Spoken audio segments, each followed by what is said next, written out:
नमस्कार, ज्योतिष इंद्राणी में आपका स्वागत है। आज मैं आपको पंच महापुरुष राजयोग में से ही एक राजयोग और बताने वाली हूँ जो कि बुध से बनता है, बुध ग्रह द्वारा बनता है। ठीक है, जैसा कि मैं आपको पिछले वीडियो से ही बता रही हूँ, पंच महापुरुष राजयोग ये बहुत बड़े राजयोग बोले जाते हैं, बहुत बड़े राजयोग हैं। ठीक है, तो जैसे मैंने बताया शनि से, मंगल से, आज मैं इस वीडियो में आपको बुध से रिलेटेड बताऊंगी। पंच महापुरुष राजयोग में से एक राजयोग जो कि सर्वश्रेष्ठ होते हैं। ऐसे जातक कैसे होते हैं, देखिए, जिनका भी अगर आप बुध से रिलेटेड जो ग्रह होते हैं, देखिए बुध ग्रह को समझिए। पहले बुध ग्रह क्या होता है? बुध ग्रह, जिससे कि हम लोग ग्रहों में युवराज की संज्ञा दी गई है, युवराज ग्रह बोले जाते हैं, क्योंकि इनका जो होता है ना, मिड एज का जो व्यक्ति जिस तरह से होते हैं ना, एकदम से कोई चीज जल्दी करना, जल्दी चाहिए, है ना, युवराज संबंधी, तो बिल्कुल बुध की प्रवृत्ति ऐसी ही होती है। तभी तो बोला जाता है ये बुध जो है ना, जिस ग्रह के साथ में रहती है वैसी प्रवृत्ति अपने में ये धारण कर लेता है। तो बुध के द्वारा बनने वाले राजयोग का प्रभाव होता है बहुत ही सर्वश्रेष्ठ। हम जानेंगे कि आज हाथ में, पाम में, हथेली में हम लोग कैसे देखें कि हमारे हथेली में, हमारे पाम में भद्र नामक महापुरुष राजयोग का निर्माण हो रहा है।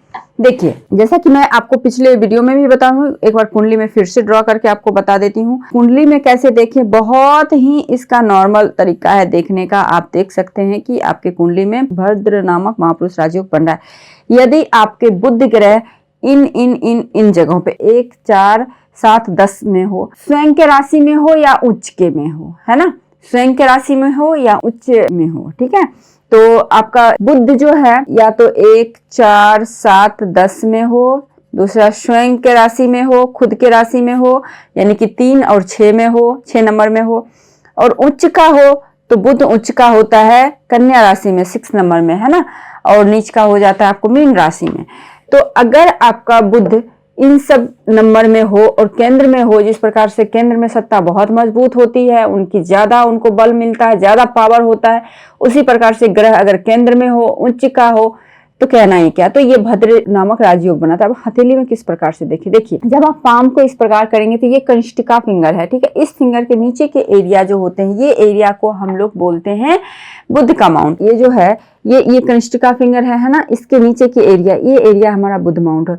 तो आपको देखना क्या है, देखिए, आप पिछले वीडियो में मैंने बताया उसमें भी आपको फिंगर देखना था शनि का, है ना, शनि का फिंगर लेंथ अच्छा हो। अब इसमें क्या देखना है, ये आपका पहला पोरबा है, कहीं कहीं यहाँ से पहला माना जाता है तो कहीं पे यहाँ से पहला माना जाता है, ठीक है, तो मैं इसको तीसरा पोरबा बोलती हूँ।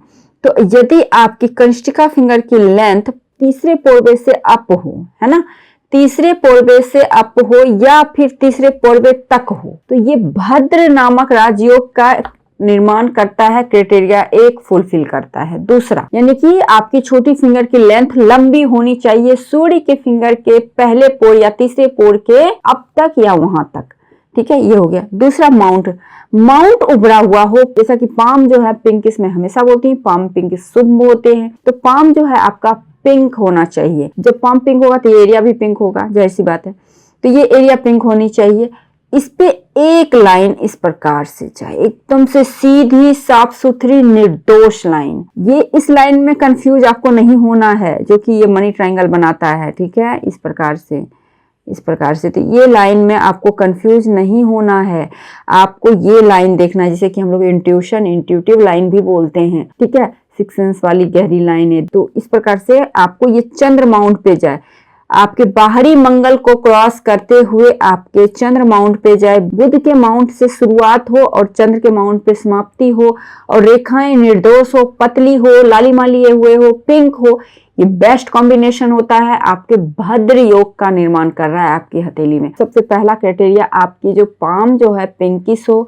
दूसरा, कि आपके पाम का जो ये मेन लाइन हो, प्राथमिक line, life line, mind line और हार्ट लाइन क्लियर हो। फिंगर जो है आपके अनामिका फिंगर के, सूर्य के फिंगर के लास्ट जो होता है ना, ये गांठ इसके ऊपर तक रहे या फिर यहाँ तक रहे। उसके बाद का क्राइटेरिया होता है ये माउंट फुला हुआ हो, उभरा हुआ हो, ठीक है, ज्यादा डेवलप भी अच्छा नहीं रहता। अगर बुध भी ज्यादा डेवलप हो जाएगा तो ओवर चालाक व्यक्ति हो जाएगा, धोखा देने वाला हो जाएगा, तो ये चीज होता है, ठग हो जाएगा, अव्वल दर्जे का, इतनी बुद्धि तेज हो जाएगी, मालिया टाइप का, लेके भाग जाएगा पैसा। तो आपको क्या करना है, तो यहाँ पे आपको क्या देखना है, एक लाइन हो जो कि सिंगल लाइन आपके चंद्र माउंट को टच करती हो, तो ये बन गया आपका भद्र महापुरुष राजयोग, पंच महापुरुष राजयोग में से एक राजयोग जो होता है, जो कि भद्र महापुरुष राजयोग बोलते हैं। अब इसका प्रभाव क्या होता है? सर्वश्रेष्ठ सुख देने वाला ऐसे जातक होता है, बहुत ज्यादा, तभी तो इसको सर्वश्रेष्ठ बोलते हैं। सुख समृद्धि पर्याप्त मात्रा में आपको लाइफ में मिलती है ना। आपको सुख समृद्धि पर्याप्त मात्रा में मिलेगी। चेहरे पे गजब का चार्म होगा। अपने एज से बहुत कम दिखते हैं ऐसे जातक। आप इनका एज गैस ही नहीं कर पाओगे कि इनका एज इतना होता होगा। वाणी के बहुत ही ज्यादा धनी होते हैं। कन्विंसिंग पावर बहुत अच्छा होता है। मैनेजमेंट बहुत अच्छा होता है, क्योंकि ये जो फिंगर है ना आपके, है तो कहने को छोटी फिंगर, लेकिन मैनेजमेंट की क्वालिटी इसी फिंगर से लोगों को देखी जाती है। जातक की मैनेजमेंट क्वालिटी कैसी है इसी फिंगर से डिसाइड करते हैं। तो आपको क्या देखना है, ये फिंगर अगर आपकी अच्छी हो तो अगर भद्र योग का निर्माण हो रहा है तो ये सब आप में गुण होंगे, ठीक है। वाणी के बहुत धनी होंगे। कम्युनिकेशन से पैसे को अर्निंग करना, कन्विंसिंग बहुत ज्यादा होना, मार्केटिंग स्किल बहुत अच्छी होती है ऐसे लोगों की। और इन लोगों का जो है ना, वाणी और तीव्र बुद्धि दोनों का कॉम्बिनेशन जो होता है ना, गजब का होता है। कहाँ पे क्या बोलना है एकदम से सटीक बोलना। भीड़ को जमा करने में माहिर होते हैं। इनका भाषण अगर नहीं भी कोई सुनना चाहे ना, फिर भी सुनेंगे बैठ के। बहुत अच्छे स्पीकर होते हैं, गुड स्पीकर होते हैं। बहुत ही ज्यादा सर्वश्रेष्ठ ये साइन होता है। ऐसे लोग हर स्थिति परिस्थिति से निकल आते हैं अपने बुद्धि के कारण। ये लोग आप ले जाओ और भूल भुलैया में छोड़ दो, ये अपने बुद्धि से निकल जाएंगे। मतलब क्या, लाइफ में कितनी भी हर्डल्स, कितनी भी स्ट्रगल होते हैं तो ये अपने बुद्धि विवेक से निकल जाते हैं। अपने व्यापार को देश विदेश तक फैलाते हैं, क्योंकि ये बुद्ध जो होता है ना, व्यापार को भी इंडिकेट करता है। अपने व्यापार से ना ये बहुत दूर दूर तक, ऐसे लोगों का वाणी फेमस होता है। भले चेहरा होता है, लेकिन अगर मान लीजिए शुक्र और सूर्य का सपोर्ट सपोज एक सेकंड के लिए नाम मिले, तो ऐसे लोगों का वाणी बहुत पॉपुलर होता है। जैसे बिग बॉस आप देखते हैं ना, तो बिग बॉस का चेहरा नहीं देखते हैं, सिर्फ वाणी उनका है। तो उसी प्रकार से वाणी जो होता है ना, भले आप इनको देखें ना, लेकिन वाणी बहुत मशहूर हो जाती है इन लोगों का। तो ये होता है भद्र महापुरुष राजयोग का फल, ठीक है। अब इन लोगों को करना क्या नहीं चाहिए, कभी भी अपने जुबान का गलत इस्तेमाल नहीं करना चाहिए, ठीक है। या फिर किसी को गलत चीजों के लिए कन्विंस नहीं करना चाहिए। कोशिश करना चाहिए थोड़ा सच के रास्ते पे रहें, क्योंकि इनसे तो हर कोई गलत चीज के लिए भी कन्विंस करेंगे तो कन्विंस हो ही जाएंगे लोग। इसीलिए मैं बोल रही हूँ, इन्हें थोड़ा सच्चाई के मार्ग पे चलना चाहिए। तो ये बुद्ध के द्वारा बनता है। ये जो आपका राजयोग बनता है, ये बुद्ध के द्वारा बनता है। इस राजयोग का नाम है भद्र महापुरुष राजयोग। भद्र महापुरुष राजयोग है ना, तो इस राजयोग का नाम है। तो ये राजयोग जो है ना बहुत शुभ होता है।